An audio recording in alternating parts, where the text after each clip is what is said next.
बिस्मिल्लाहिर्रहमानिर्रहीम। अस्सलाम वालेकुम रहमतुल्लाहि व बरकातुहू। अज़ीज़ तलबा, उम्मीद है खैरियत से होंगे।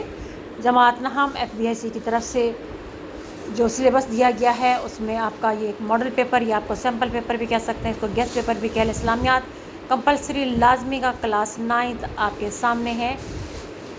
इंशाल्लाह मेरे पास मज़ीद आप अगर मुझे मिल गए इस्लामियात के मॉडल पेपर तो वो भी इंशाल्लाह ताला बहुत जल्द शाया कर दूँगी ताकि आप इससे फ़ायदा उठाएँ। और इसमें अगर कोई इसके MCQs आपके सवाल जवाब बहुत से लातादाद क्वेश्चन आंसर आयात भी आपके सामने आ जाएंगे। किस किस्म की आयात में तो ऑप्शन नहीं होती कि किस किस्म की होती हैं, लेकिन क्योंकि वो तो पूरी सूरह अनफाल है, उसमें से वो कम से कम आप उसमें से 48 आयात कर लें तर्जुमा तो आपकी पूरी 3 की 3 पूरी हो जाएंगी। ये MCQs हैं, इस्लामियात के MCQs बहुत ज़्यादा मेरे पास हैं, वो इंशाल्लाह वो भी बहुत जल्द अपलोड कर दूँगी ताकि आप इससे फ़ायदा उठाएँ। इसके आंसर देखते जाएं, थोड़ा सा स्क्रीनशॉट इसको लेना पड़ेगा आपको सुनने के बाद, और उसके बाद जूम करके देखिएगा तो इंशाल्लाह ताला आपको हर चीज़ क्लियर नज़र आ जाएगी। जमात नहम FBIC फेडरल बोर्ड की तरफ से इस्लामियात का गेस्ट पेपर आपके सामने, इसको पढ़िए, इससे फ़ायदा उठाइए, अपनी दुनिया भी बेहतर कीजिए और अपना दीन भी बेहतर कीजिए।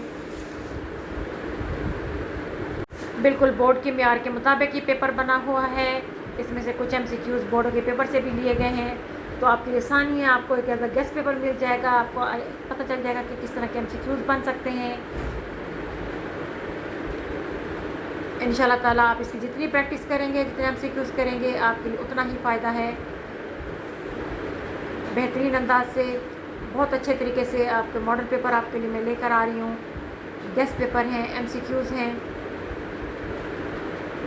आप इनको देखिए, सॉल्व कीजिए, इनसे फ़ायदा उठाइए। ये आयात हैं, इनको स्क्रीनशॉट ले लें और जूम करके देखिएगा कौन सी आयात हैं।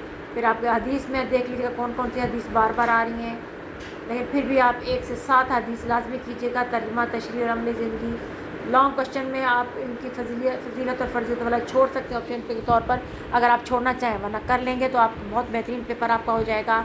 हर चीज़ को प्रॉपर हेडिंग और मार्कर की हेडिंग के साथ लिखिए, प्रॉपर इरशादात जो है ना वो नुमाया करके लिखिए डिफरेंट मार्कर से, क्योंकि मार्कर से ब्लू या ब्लैक यूज़ हो सकता है, तो इसका इस्तेमाल कीजिए।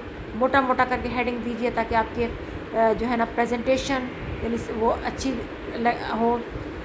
उम्मीद है आपको ये गेस्ट पेपर बहुत अच्छा लगेगा और आप इससे बहुत ज़्यादा फ़ायदा उठाएंगे। अल्लाह ताला आप लोगों के इल्म रिज़्क़ में बरकत अता फ़रमाए और दीन और दुनिया की भलाई अता फ़रमाए। आमीन सुम्मा आमीन।